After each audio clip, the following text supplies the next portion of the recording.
Esta semana, o Lado B entrevista a fotógrafa Vânia Toledo. É que a liberdade sexual sempre existiu.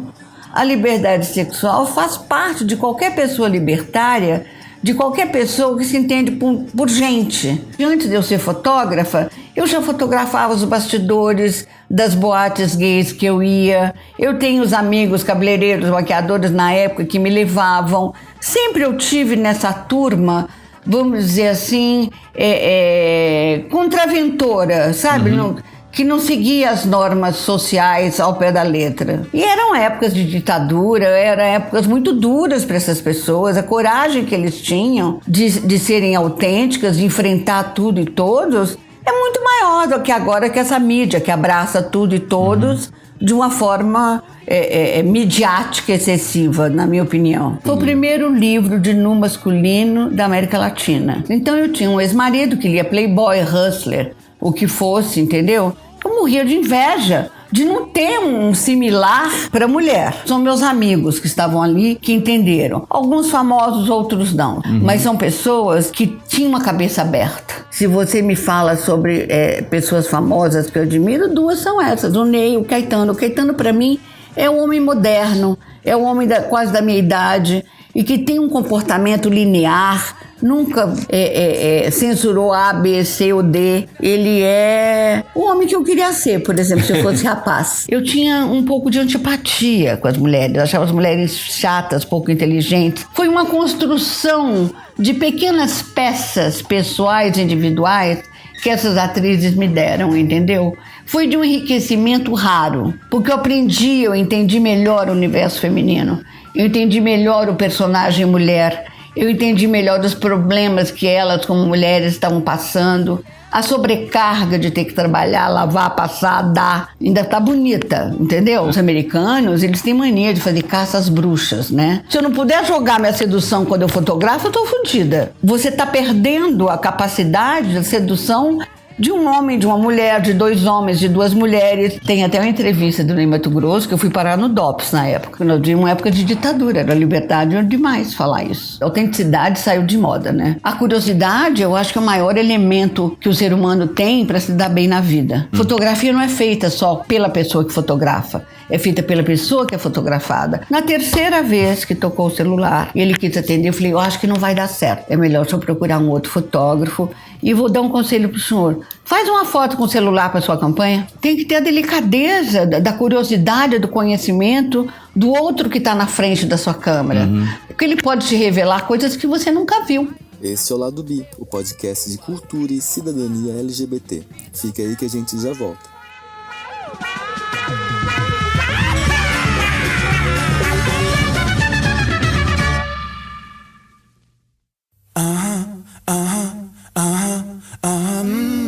Lado B, cultura e cidadania LGBT na real e com local.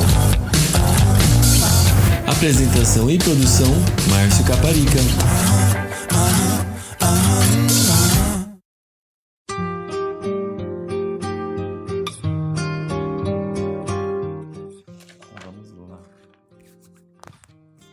Ai, que bonitinho, nervoso.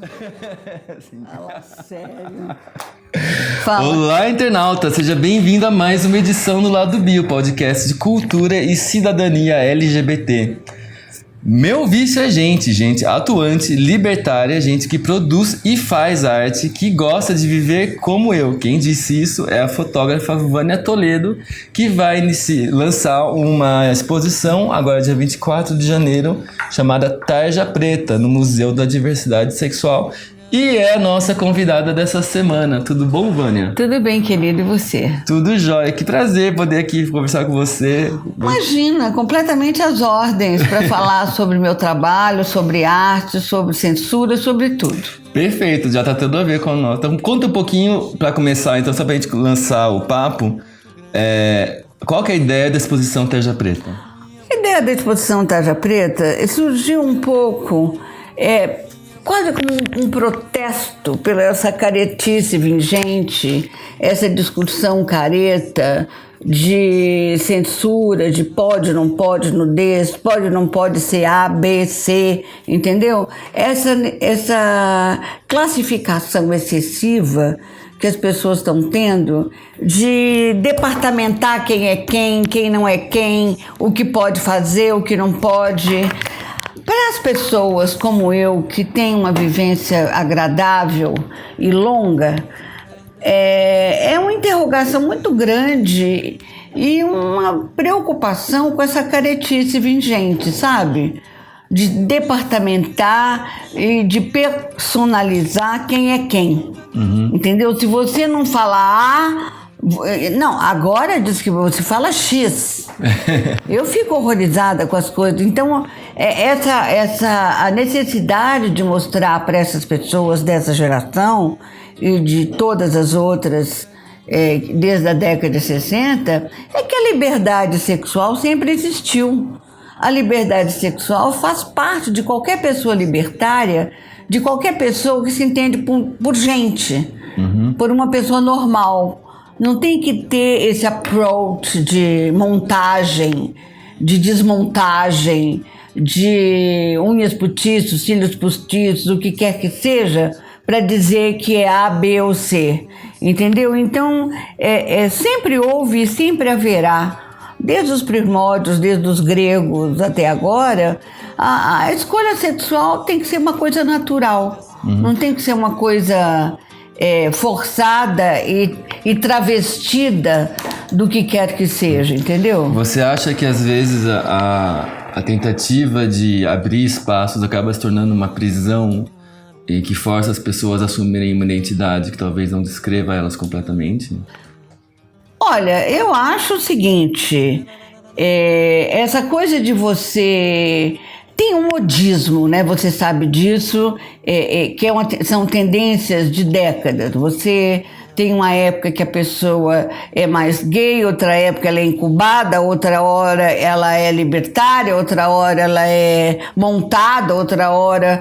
Então, eu acho que existe no meu trabalho uma aqui agora, sabe, permanente.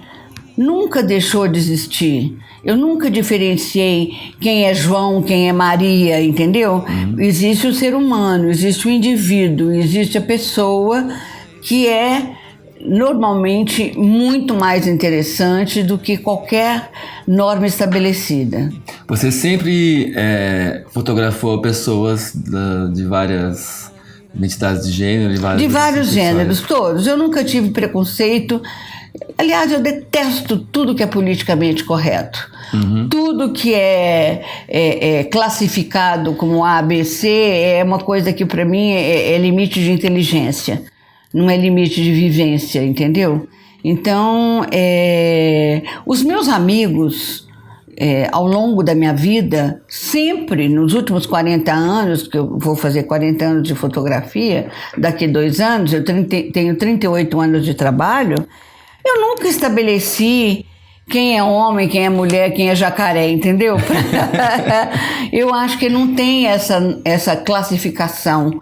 Então, foi baseado nessa pesquisa de memória e de imagem que eu tinha do meu trabalho que nasceu essa exposição, entendeu? De repente, antes de eu ser fotógrafa, eu já fotografava os bastidores das boates gays que eu ia. Eu tenho os amigos cabeleireiros, maquiadores na época que me levavam. Sempre eu tive nessa turma, vamos dizer assim, contraventora, sabe?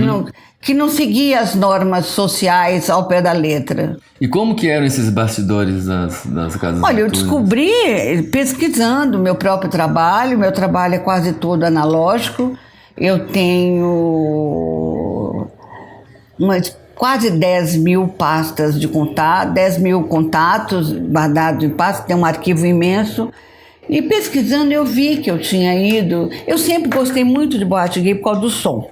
Eu adoro dançar, então eu ia dançar. Na época, antes da época disco mesmo, eu ia nesses lugares pelo som maravilhoso que sempre teve. E eu sempre vi shows. Eu sou muito interessada em cultura. Eu gosto de cinema, eu gosto de teatro, eu gosto de dança, eu gosto de espetáculos em geral. Então, os espetáculos que eram montados nessas casas noturnas gays, eles eram fantásticos, porque era de uma verdade, era de um escracho, era de um humor exacerbado, entendeu? Era uma coisa feita para ser deliciosa, feita para rir, para brincar. Tinha uma leveza. Você acha que as pessoas não se levavam tão a sério naquela época? Ah, por favor, ninguém tem que se levar tão a sério, né? E nessa época as pessoas não se levavam tão a sério. A seriedade existia na delícia de viver, de brincar, de se divertir. E eram épocas de ditadura, eram épocas muito duras para essas pessoas. A coragem que eles tinham de serem autênticas, de enfrentar tudo e todos, é muito maior do que agora, que essa mídia que abraça tudo e todos de uma forma midiática excessiva, na minha opinião. Mas você não acha que tinha um armário muito mais forte naquela época? Uma parte da população, digamos assim, talvez pela educação muito séria daquela época, dos pais, da própria vida que eles tinham, né? Tinham que ser doutor, tinham que ser bancário, advogado, isso e aquilo, não ficava bem isso ou aquilo, mas isso é um problema educacional. Eu, pelo menos, com armário sempre soube quem era quem. Isso sempre acontece até hoje, né? Claro, você identifica. O que eu acho é que para essas pessoas que têm problemas em serem quem são, que têm problemas de autocensura, as épocas atuais trouxeram benefícios, né? Porque você hoje tem um casamento gay, você hoje tem um relacionamento. Eu fico tudo feliz. Eu saí agora para poder tomar um café lá embaixo e de repente passa um casal de rapazes abraçados. Eu acho isso uma delícia, entendeu? Sim. É uma coisa muito, muito libertária, muito agradável de ver. Não é aquela coisa de dar o dedinho escondido para roçar, para dizer que estava namorando ou estava passeando com o namorado, entendeu? Então, esse comportamento mais livre, a mim me agrada muito e eu acho isso um avanço no setor de educação. Mas, por exemplo, me entristece ver no jornal que outro dia um homem matou uma moça porque a moça soltou fogos na frente da casa da namorada porque pedia namorado em casamento. Aí o pai sai, pô. Você entendeu? Então a caretice existe. Os cuidados têm que ser tomados porque a liberdade existe no autoconhecimento de cada um. Mas a ignorância de outras décadas, de outras pessoas, dos pais e dos avós principalmente, ainda é muito grande, né? A aceitação é muito mais ligada ao amor que os pais têm pelos filhos do que... Tem muitas pessoas fotografadas nessa minha exposição que eu ia na casa deles, a mãe chamava de João, Antônio, Benedito, qualquer coisa. Eles eram mulheres maravilhosas, que as mães aceitavam, mas com o nome que ela tinha batizado, não com a pessoa que ela tinha se tornado. E nem por isso elas deixaram de ser quem eram. Entendeu? Sim. Nos anos 80, você lançou o livro Homens, que eu imagino que foi um dos primeiros livros com nu masculino. Foi o primeiro livro de nu masculino da América Latina. Na ditadura em época de censura. Por isso é que ele não é um livro com as entrevistas que eu fiz. Na verdade, eu sou socióloga e naquela época eu tinha muita curiosidade em descobrir exatamente esse comportamento masculino muito travado que nas mulheres não existiam mais. Então eu tinha um ex-marido que lia Playboy, Hustler, o que fosse, entendeu? Eu morria de inveja de não ter um similar para mulher. Então eu me perguntei, por que não? Onde é que está o índio contemporâneo que o homem tem que ter dentro de si? E baseado nessa pergunta, eu comecei a fazer entrevistas com 30 e poucas pessoas, todos meus amigos, para buscar exatamente essa liberdade física que o homem tem que ter. Eu sou de uma época que as pessoas usavam camiseta embaixo da camisa. Porque vai que era proibido entrar, né? por exemplo, era proibido entrar no jiu-jitsu de camiseta, você tinha que ter camisa. Então a censura educacional e de vestimenta e comportamental era muito grande. Então, o homem é um livro só de fotografias, porque eu nem fotógrafa era nessa época, eu era amadora, então eu tenho assim, fiz um filme de cada um durante a entrevista, então quando houve a censura e que foi proibido o livro, o Pedro Hertz, da Editora Cultura, falou para mim, Vânia, vamos eliminar o texto e vamos botar só a imagem, porque a imagem fala por si. E foi o estouro que foi. Foi, para mim, um prazer muito grande. Tem foto do Ney Matogrosso, no Leão Não, tem foto de Maia. pessoas, eu não vou dizer nomes.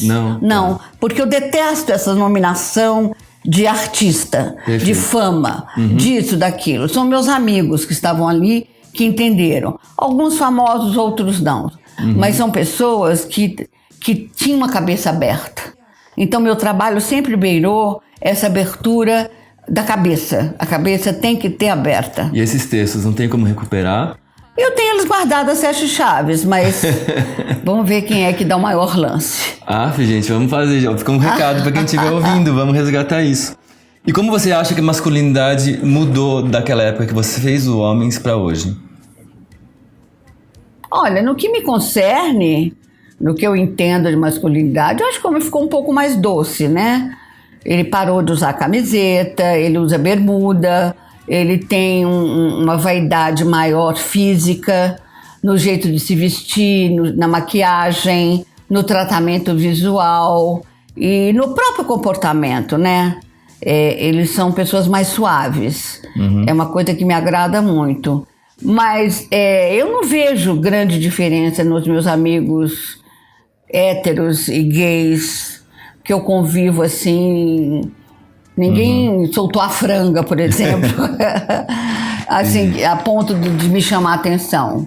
Pelo contrário, eu acho que a doçura aumentou e a liberdade física também, e até a forma de se vestir é muito mais agradável de se ver um homem vaidoso que usa uma roupa bonita, não sei o quê, do que terno, gravata e camisa e não sei o quê, só. Entendeu? Bem, a gente é um podcast LGBT e uma das fotos que mais são marcantes pra mim e de 2 ícones LGBT é sua, que é uma foto que o Caio Fernando Abreu tá abraçado com o Cazuza. Foi numa festa? Como é que foi essa foto? Não, o Caio não conhecia o Cazuza. Eu era muito amiga dos dois. Aí teve um show do Cazuza e eu levei o Caio.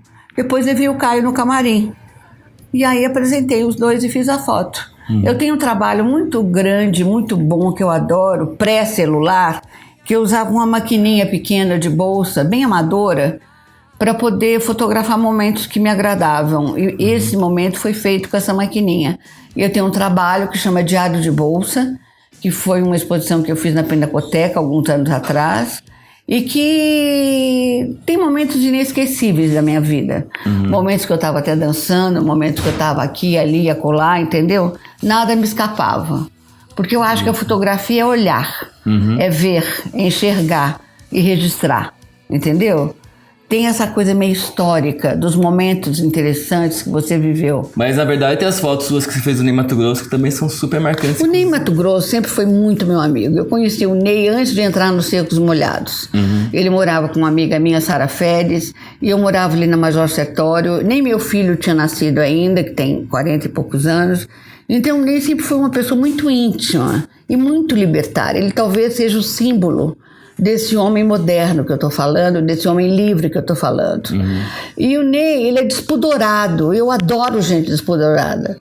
Porque tem uma verdade interna única, né? É quase de você olhar e ficar fascinada. Como essa pessoa consegue ser tão livre? Como é que essa pessoa consegue ser tão desprovida de dogmas, de travas, de o que seja, entendeu? E o Ney foi, inclusive, o primeiro homem que eu fotografei nu. No meu apartamento, na Avenida Angélica, na minha banheira, sabe? Ele, Ney, vamos fazer a foto? Não, vamos, claro, vamos ali, não sei o quê. O Caetano também foi a mesma coisa. Caetano, eu queria te fotografar nu, toda cheia de pompa, você é um homem livre. Ele falou, claro. Eu falei, eu gostaria de marcar. Ele falou, não, agora, vamos lá no quarto. Quer dizer, Então, essa espontaneidade me agrada muito. É o que eu chamo de cabeças abertas. São pessoas sem censura. E isso eu acho que é um privilégio, não só meu, de ter podido conviver, estar e fotografar essas pessoas, como deles com o ser humano. Por exemplo, se você me fala sobre pessoas famosas que eu admiro, duas são essas, o Ney e o Caetano. O Caetano, para mim, é um homem moderno, é um homem quase da minha idade e que tem um comportamento linear, nunca, sabe assim, censurou A, B, C ou D, entendeu? Ele é o homem que eu queria ser, por exemplo, se eu fosse rapaz. O outro livro seu que fez muito sucesso, que tem imagens que hoje a gente vê no Google e as primeiras que aparecem são desse livro, é o Personagens Femininos. E por outro lado, quer dizer, se o homem, você diz duas mulheres, você escolheu colocar elas dentro de uma camada extra de um personagem. Eu sou baseada na minha curiosidade como ser humano, veja bem. Por que não homens nus é o que eu pergunto no meu livro na época que eu fiz o livro. E na época que eu fiz as mulheres, eu tinha um pouco de antipatia com as mulheres. Eu achava as mulheres chatas, pouco inteligentes. Eu sempre tive mais amigos que amiga. E eu resolvi desvendar esse meandro feminino. Quem que é mulher? Como é que é mulher? Como é que é ter mulher? Entendeu? Como é que tem uma cabeça assim de mulher? Como é que é naquela década? E eu tenho uma ligação muito grande com o teatro. Eu aprendi a fotografar em teatro, eu sou autodidata. O teatro me ensinou luz, me ensinou tudo. E eu tenho muitas amigas e amigos nessa área. Eu tenho até um livro chamado Palco Paulistano, que é feito sobre todo o trabalho fotográfico que eu fiz desde a década de 70 até agora. Eu pensei, falei, gente, uma atriz que sobe no palco, ela pode tudo. Ela pode ser quem ela quiser, do jeito que ela quiser. E eu resolvi testar essa liberdade de comportamento e raciocínio feminino. Eu conversei com todas elas. A gente tomava o café da manhã, almoçava, jantava. Que mulher que você quer ser? Por que você quer ser essa mulher? Como é que ela está vestida? Blá, blá, blá. Foi uma construção de pequenas peças pessoais, individuais, que essas atrizes me deram, entendeu? Foi de um enriquecimento raro também. Porque eu entendi melhor o universo feminino. Eu entendi melhor o personagem mulher. Eu entendi melhor os problemas que elas, como mulheres, estavam passando. A sobrecarga de ter que trabalhar, lavar, passar, dar, fazer tudo. Ainda tá bonita, entendeu? Sorrindo. Linda e loura, ou morena, entendeu? Então, esse trabalho me deu esse privilégio de conversar e discutir o componente mulher naquela época. Só para você ter uma ideia, eu fui passar uma semana no Rio, conversando, por exemplo, com a Norma Bengel, a Diniz Fati, a Fernanda Montenegro. Então, essas pessoas, esses ícones do teatro, que as conversas eram maravilhosas, as discussões eram maravilhosas. Não gravei nada, tá? É só aqui no coração e no... Quando eu voltei para São Paulo, eu fiquei uma semana de cama para assimilar todas as conversas maravilhosas e fortes que eu tinha tido. A confiabilidade delas comigo foi uma coisa absolutamente enriquecedora para mim. Eu tenho muito orgulho desse trabalho. Tem alguma escolha de personagem que surpreendeu você muito, assim, que você não esperava que aquela mulher escolhesse? Comigo tudo pode, né? Você sabe. Não tem nada que tenha me surpreendido. Talvez a surpresa maior para mim foi a Débora Bloch, tendo se rejeitado na época alguns apartamentos da Playboy, etc e tal. Ela posou nua para mim sem cobrar um tostão. Ela fez, foi maravilhoso, ela foi de um despudor fantástico. Então eu devo isso a ela até hoje. Foi a coisa que mais me surpreendeu. Porque é muito incrível você ver uma atriz no auge da sua carreira dizer não para revistas milionárias e para uma fotógrafa amiga posar nua. O que você acha hoje desse movimento em que as mulheres estão exigindo o fim de assédio? Eu sou mais Catherine Deneuve. Pelo seguinte, eu acho as americanas muito caretas. Sempre foram, sempre serão. E acho eu sou a favor da Catherine Deneuve na segunda carta, onde ela pede desculpas e perdão pelas pessoas que foram assediadas fisicamente. O que eu acho é que os americanos, eles têm mania de fazer caça às bruxas, né? Quer dizer, eu acho que é um horror essa história do assédio, é um horror essa história do estupro, mas eu acho que também, se você perde, para mim, por exemplo, é um absurdo, se eu não puder jogar minha sedução quando eu fotografo, eu tô fodida. Entendeu? Então, o que a Catherine Deneuve colocou, o que eu entendi que ela tenha colocado, é que se você começa a proibir tudo, você não vai poder mais flertar, você não vai poder mais dar a mão com as duas mãos, você não vai poder mais abraçar.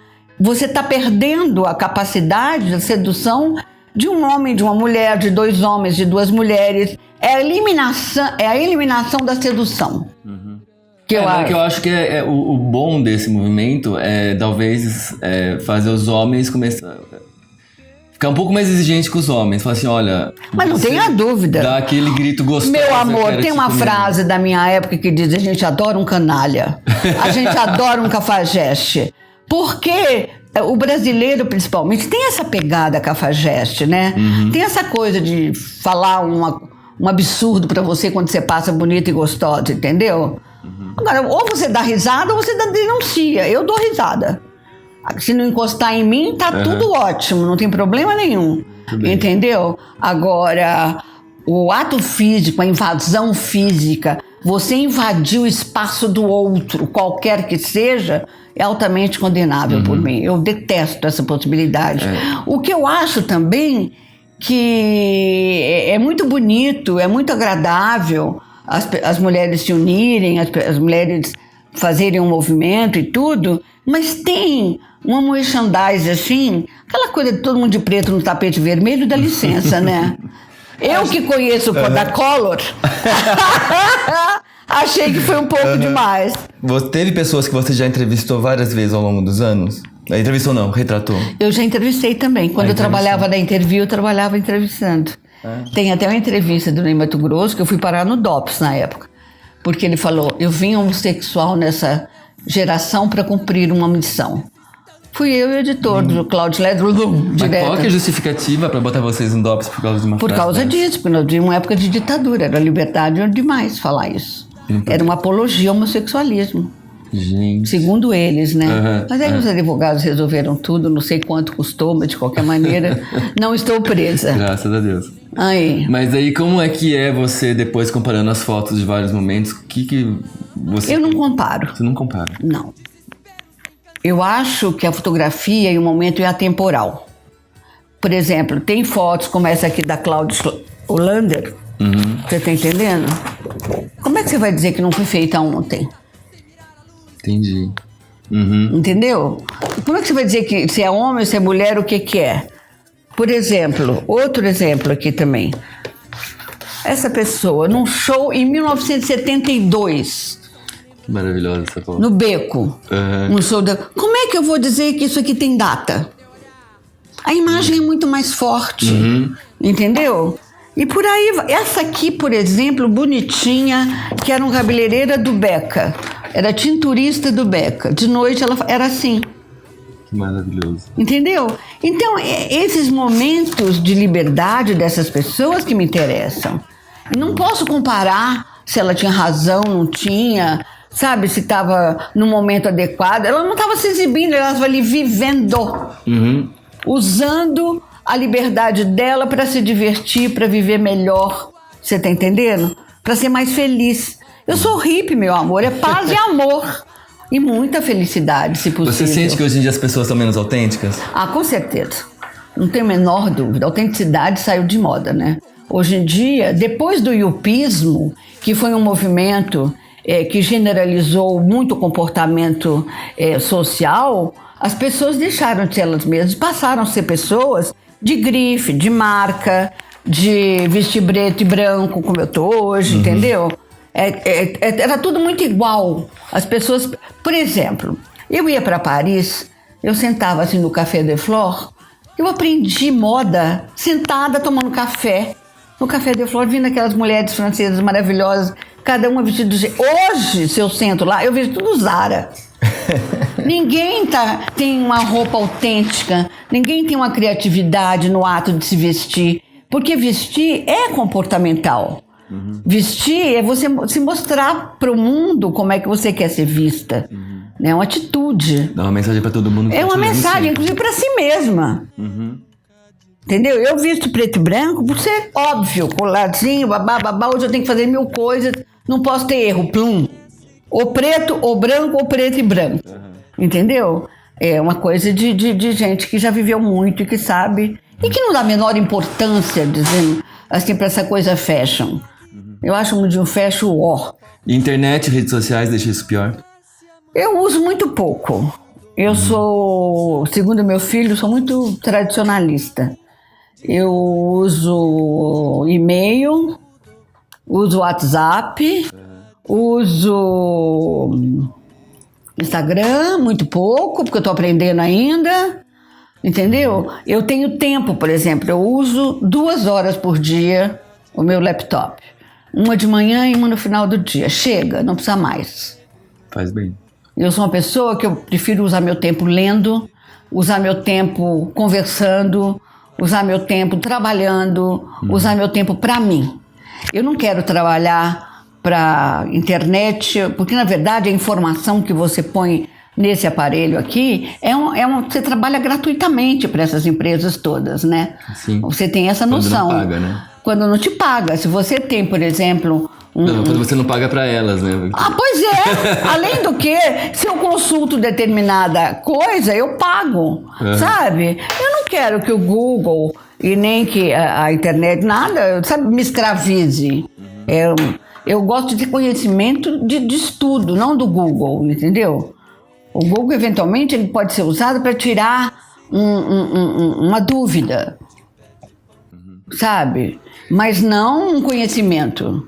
E como que você descobre as pessoas que te interessam em fotografar novas? Como é que você vai descobrindo, gente? Vivendo, né? Prestando atenção. Como eu te disse antes, eu estou muito curiosa. Ouvi falar, oba, quero ouvir. Oba, quero ver. Pergunto, eu tenho muitos amigos jornalistas, muitos. Adoro. Escritores, gente que frequenta a arte. Então, as conversas giram muito em torno de quem é quem está aparecendo, quem é que é novo, quem tem um trabalho interessante, quem não tem. Então, isso faz parte das conversas da gente, né? Então, a curiosidade, eu acho que é o maior elemento que o ser humano tem para se dar bem na vida. Para poder ficar antenada, sabe? Eu vou tirar uma dúvida com você, então, porque eu tenho uma teoria... que é particular minha. Mas você que já acompanhou esse tempo todo, talvez possa ver se essa minha teoria faz sentido. Eu sinto que o que a gente tá vendo hoje com pessoas como as Bahias, que você fotografou, Johnny Hooker, Lineker, assim, algo similar ao que aconteceu 40 anos atrás com Caetano. Não. De maneira nenhuma. Você acha que daqui a 40 anos eles vão ter mais ou menos o mesmo Não, eles vulto? não têm durabilidade.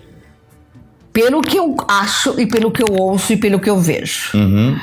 Eu tenho um grande conhecimento de poesia, tenho um grande conhecimento de literatura, tenho um grande conhecimento musical em várias áreas. A qualidade do poema de um Gil, de um Caetano, até de um Chico, que é mais caretinha, você está entendendo?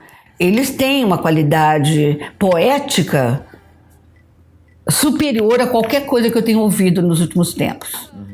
Posso até parecer estar sendo radical, mas eu duvido que daqui 40 anos essas pessoas sejam lembradas por algum movimento musical. Se você me entende. Entendo. Entendeu? Nossa. Quem que te surpreendeu recentemente? Assim, fala, esse trabalho é legal, gostaria que durasse. Tem alguém? Prefiro não falar. Tá. Quem você gostaria de fotografar que você não fotografou ainda, então? O Papa! Ai, que gracinha que ele é. Cada dia eu gosto mais desse Papa. Ele é muito interessante. Eu adorei, agora eu vi no jornal da UMA, ele casou, um casal de aviadores no ar, na viagem dele agora.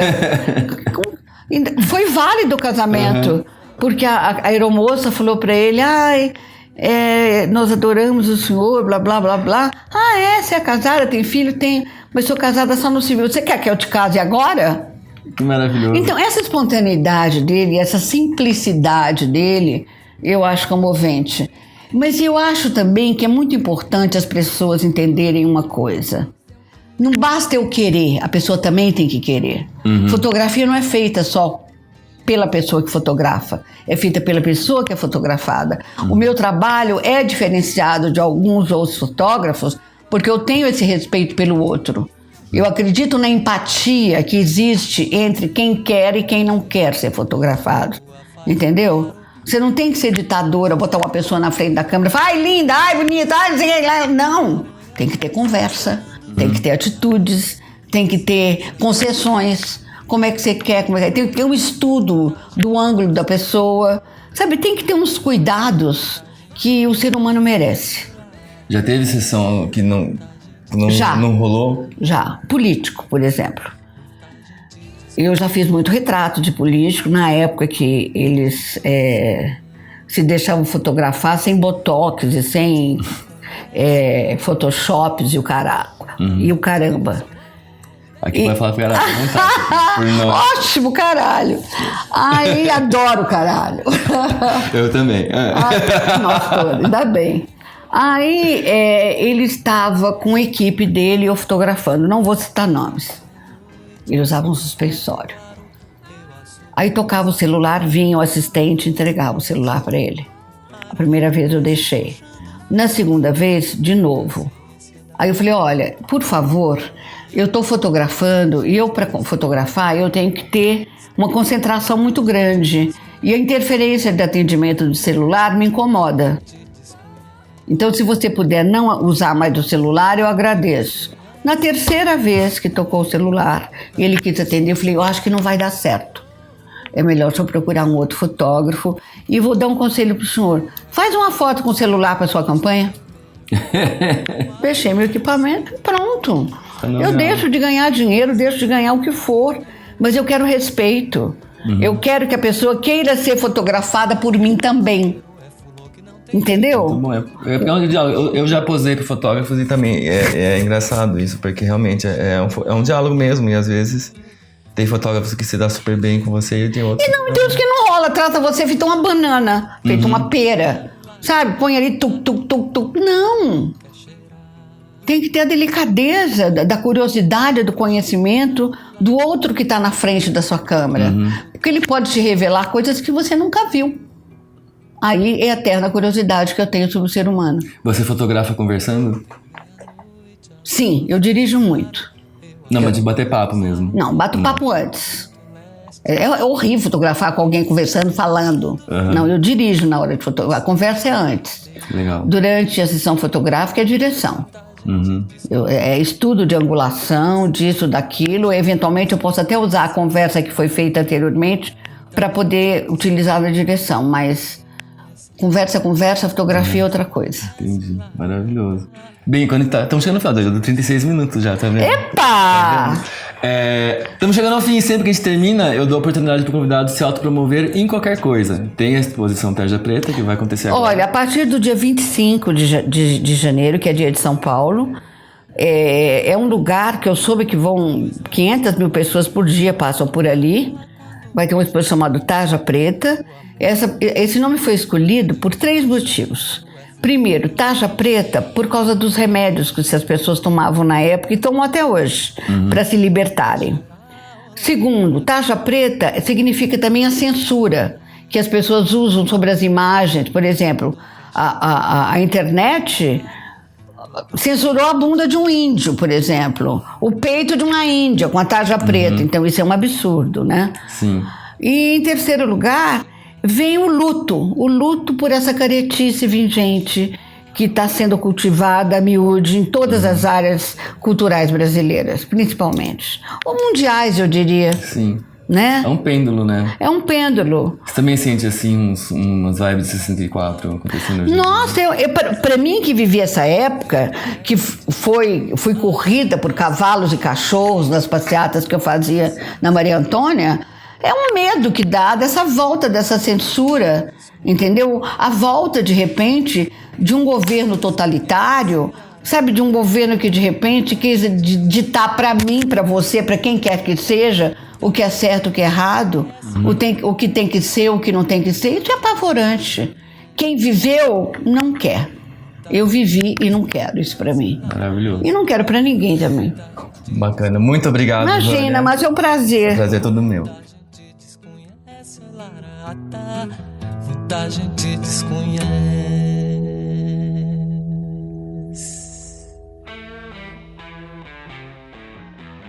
E você encontra o Lado B nas redes sociais mais bacanas do mundo.